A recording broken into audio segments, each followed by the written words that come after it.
नमस्कार मंडळी, आम्ही मालवणी या चॅनल आपले मनापासून स्वागत आहे। हे बघा, मस्त अशी खुसखुशीत आपल्याला पावसा पाण्यामध्ये किंवा इतर वेळेस आपल्याला घरामध्ये कुरुम कुरुम खाण्यासाठी मी मस्त अशी मूग डाळ फ्राय करून दाखवलेली आहे। चला तर मग आपण आता ही रेसिपी पाहायला घेऊया। एक नंबर खायला जेव्हा कुरकुरीत अशी झालेली आहे।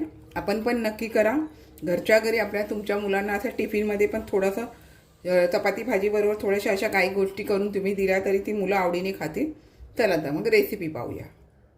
हे बघा, आता आपल्याला मी ही 1 वाटी मूग डाळ घेतलेली आहे, पण ही स्वच्छ 2-3 पाणी धुवून घ्यायची आपल्याला आणि नंतरच आपल्याला 2 तास भिजत ठेवायचे। आता ही मी काय करते, 2-3 पाणी स्वच्छ धुवून घेते। जाडी बारीक अशी काही मूग डाळ मिळतात, तर मी हे जरा बारीक दाणे घेतलेले आहेत। आता हे मी स्वच्छ धुवून घेते। आता ही बघा, मी डाळ स्वच्छ धुवून घेतली आहे आणि आपल्याला 1 ग्लास पाण्यामध्ये आता छान अशी भिजत ठेवायची। 2 तास फक्त मी भिजत ठेवणार आहे, जास्त नाही। आणि आता झाकून ठेवून नंतर आपण 2 तासांनी बघूया। हे बघा, आता छान अशी आपली बारीक डाळ असल्यामुळे लवकर भिजली जाते। आता ही मी फक्त 1.5 तासाच्या जरासा वर झालेला आहे, कारण बारीक असल्यामुळे लवकर मी गाळून घेते, नाही तर जास्त असं शिजून भिजून जाणार ती। आणि आपल्याला चाळणीमध्ये गाळून ठेवायची आहे। मग कपड्यामध्ये बघा, आता मी 1 वाटी डाळ घेतलेली, पण भिजून ती एवढी होते, नंतर तळून पण ती कमी होते, मग आळली जाते ना, असं असतं ते। आता हे मी व्यवस्थित असं गाळून घेते। हे बघा, यातलं 5 मिनटं तरी आपण असं चाळणीवर ठेवायचं, जेणेकरून असलेलं नसलेलं पाणी असेल ना ते छान असं निथळून जाईल। बघा, आता आपण चाळणीमधून पाणी गाळून घेतलं। आता आपल्याला हे कपड्यावरती सुकत घालायचं आहे। छान असं सुकत घालून घेऊया आणि पंखा चालू ठेवला तरी चालेल, पंख्याखाली हे सुकत घालून घ्यायचं आहे आपल्याला। आपण थोडं सुकल्याच्या नंतर करायचं आहे, एकदम कडक सुकवायचं नाही आहे, त्यातलं पाणी सगळं थोडं सुकलं गेलं पाहिजे, एवढंच। हे बघा, आता आपण कपड्यामधनं काढून घेतलंय आणि एकदम आपल्याला कडक असं सुकवायचं नाहीये, 10 ते 15 मिनिटं सुकवायचं। पण मी आता हे अर्धा तास सुकवलेलं आहे, त्यातलं पाणी वगैरे चांगलं व्यवस्थित असं हे झालेलं आहे। हे बघा, एकदम कडक करू नका, मग काय उपयोग नाही परत। आता आपण हे फ्राय करायला घेऊया। आपण तेल गरम करून घेतलेलं आहे आणि अशा पद्धतीत करणार आहे मी। ही जी चाळण आहे ना, आपण ज्यूस वगैरे गाळायला वगैरे घेतो ना, त्या चाळणीमध्ये आपल्याला करून घ्यायचं आहे आणि जरा जपूनच करायचं आहे। तेल आता तापलं आहे, तर थोडंसं असं मीडियम ठेवते आणि मग त्यामध्ये आपल्याला अशा प्रकारे ठेवून आणि चमच्याने असं हलवून घ्यायचं, म्हणजे व्यवस्थित असं फ्राय होऊन जातं। तुम्ही डायरेक्ट कढईत टाकलात ना, मग काढताना ते अर्धे करपली जाणार, त्याच्यामुळे अशा प्रकारे तुम्ही करून घ्या। हे बघा, अशा प्रकारे छान होऊन जातात। आता आणि हे जे बुडबुडे आहेत ना, ते थंड व्हायला पाहिजे। आता हे बुडबुडे थंड होईपर्यंत आपण फ्राय करून घेऊया।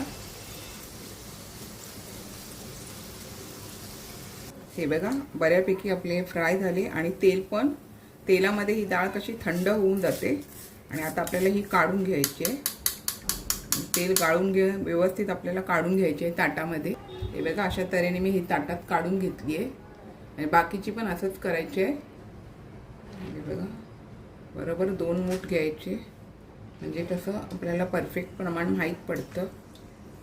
अलगद आपल्याला असं तेलात ठेवून द्यायचं। उचलताना दांडा गरम होतो, त्याच्यामुळे कपडा घ्यायचा उचलताना आणि मग मध्ये मध्ये आपल्याला असं हलवून घ्यायचं। आता मी स्लो आणि फास्टमध्ये आम्ही असं ठेवते, फास्ट नाही केलं आहे। अशा प्रकारे ही दुसरी बॅच आणि बाकीचे पण अशाच प्रकारे करून घेते। हे बघा, मस्त अशी आपली डाळ होते। पहिल्या वेळेला जास्त लाल झाले, थोड्या वेळेला बघा, आणि बारीक डाळ असल्यामुळे जास्त भाजली जाते पटकन। आणि आता हे बघा, मस्त अशी आपली डाळ भाजली झाली। ह्या स्टेजला मी व्यवस्थित असा कलर आला ना, काही चांगलं गाळून घेणार आहे आणि मग आपल्याला ताटात काढून घ्यायचं। अशा पद्धतीने मी बाकीची सर्व डाळ भाजून घेणार। हे बघा, शिवाय आपल्याला ताटात काढून घ्यायचे. पहिल्या वेळेला थोडी जास्त भाजली, नंतर आता मला व्यवस्थित आपल्याला जमतं तशा प्रकारे मी आता हे करून घेते. हे बघा, आता सर्व डाळ मी अशा पद्धतीतच भाजून घेणार आणि स्लो आणि फास्टच्या मध्येच गॅस ठेवलेला आहे मी. जास्त फास्ट केला तर ती लाल होऊन जाते, म्हणून आता स्लो फास्टमध्ये करून आपण डाळ थोडी फास्ट जरा किंचित करून आता बाकीची सर्व डाळ अशा पद्धतीमध्ये मंडळी आपल्याला फ्राय करून घ्यायची आहे. अशा पद्धतीत तुम्ही डाळ जशी भाजाल ना तसं मग तेल असतं ना, ते तेल असं हे करून घ्यायचं. टिश्यू पेपरने व्यवस्थित असं सोपलं जातं. तर हे मी अशा पद्धतीत करून घेते आणि बाकीची पण डाळ भाजून घेते.